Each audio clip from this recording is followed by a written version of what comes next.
It is the Martha Zoller Show, and that is President Trump doing an interview yesterday with Sean Hannity and talking about, his revenge is going to be a successful America. And as we always do when we get together at this time, we talk to Roger Gewolb, who is across the pond. And Roger, before we get to talking about the politics of the day, you've lived in the UK a long time, and there is nobody that does these kind of commemorations and send-offs better. I mean, you had this great send-off of World War II veterans going to Normandy earlier this week.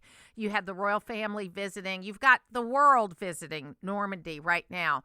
But the loss was so great, both in World War I and World War II for the Brits, much greater than what we suffered, even though we lost a lot of people too. It's something they do very well. They remember, don't they? Yeah, they sure do. They're great at pomp and circumstances and ceremonies, and nobody does it like the Brits. So you've got an election, ironically, on July 4th that's coming up. There was a debate this week that only had the two candidates, the two traditional candidates. I don't want to call them leading candidates because there's been a big shakeup since this debate, or on the day of the debate, actually. So you had Rishi Sunak debating Keir Starmer, and I think by all accounts, Rishi Sunak did a great job at the debate. But that morning, Nigel Farage said he was going to stand for election. So what is the status today? And I believe they've got like 5 more debates to go, right? Yes. Well, I watched the debate for a while, but then I turned off the television and washed my shirt and spent the rest of the evening just watching it dry.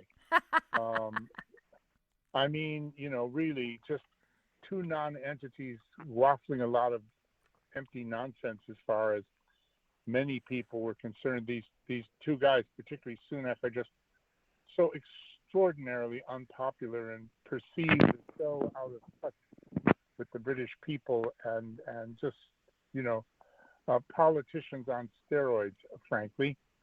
Farage entered the race not during the debate, but a day or so before. Yeah, I thought it was that morning. I thought it was that morning or the morning before. No, I think it was the day before. But okay. Anyway, it doesn't make any difference.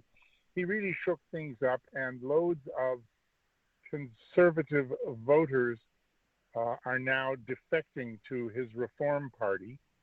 But we have what they call the first past the post system here, rather than proportional representation. So that makes it very difficult for anybody other than the two leading parties to get into power.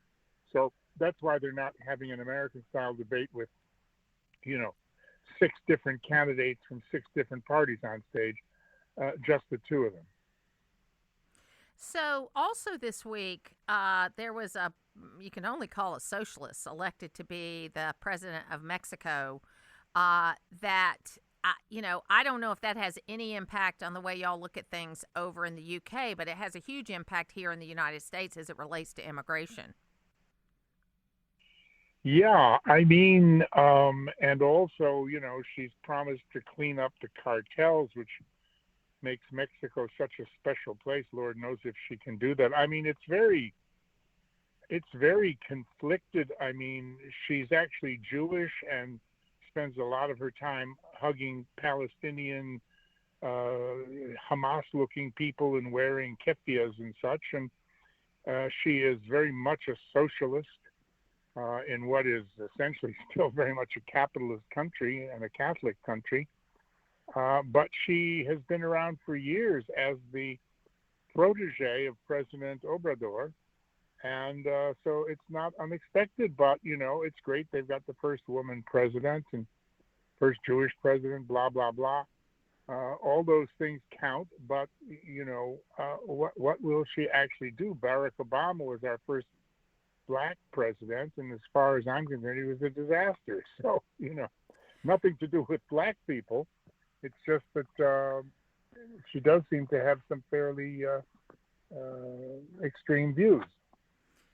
Yeah, I think it's so interesting because I was rewatching, of course, some of the D-Day speeches, and of course, Ronald Reagan did the 40th anniversary one, and very smartly, Bill Clinton basically just did the same speech that Reagan did 10 years later at the 50th anniversary. Reagan's speech is considered to be the best one that's ever been given there.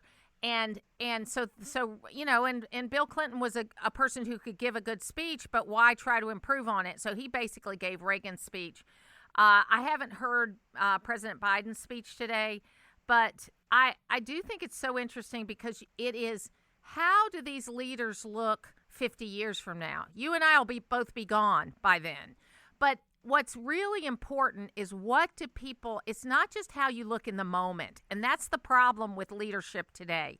It's all about the moment instead of, is this going to be lasting, whether it's economic policy or tax policy or foreign policy.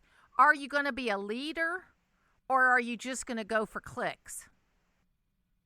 Yeah, well, two things. I mean, first of all, I should have added when I talked about Obama and Claudia Sheinbaum, I should have added that Rishi Sunak was the first a British Asian prime minister, and everybody found that very exciting, just like they did when Meghan married into the royal family. Everybody was overjoyed, and then, the way their comportment, their behavior kind of turned things on its head. The second thing is, I don't know about you, but I still plan to be here in 50 years. Why not? So, the question really is, are you going to be a leader or are you going to be a leader and a legend, I think is what you're really saying. And, using Reagan's speech, and it's all politics, isn't it? I haven't heard Biden's speech yet either. I'm just getting more and more worried about him. Somebody said to me the other day, they think he's dangerous because one day he might, hit the nuclear button thinking it said snooze. That's so funny. Roger Gewolb, you are such a big star now on TV in the UK. I'm so glad you still take the time to be with little old me. Oh, please. Woman of the Year. What are you talking about? But actually, somebody tweeted the other day to one of the channels that I'm on. I saw the clip of Roger's 6-point plan to save the British economy. May I respectfully add a 7th? And that should be that Roger should be on every news channel in the UK at the same time. And flicking through the television last night, I think you've already done that. So I was very flattered. Yes. Did Sheila send that out? She did. She sent it to everybody. Absolutely. That's right. That's right. Roger. It's an honor to be with you, Martha. Thank you. I don't know. It just popped into my mind as I said that it's a real shame that we can't have Rod with us as well. Absolutely. Thank you so much for remembering him.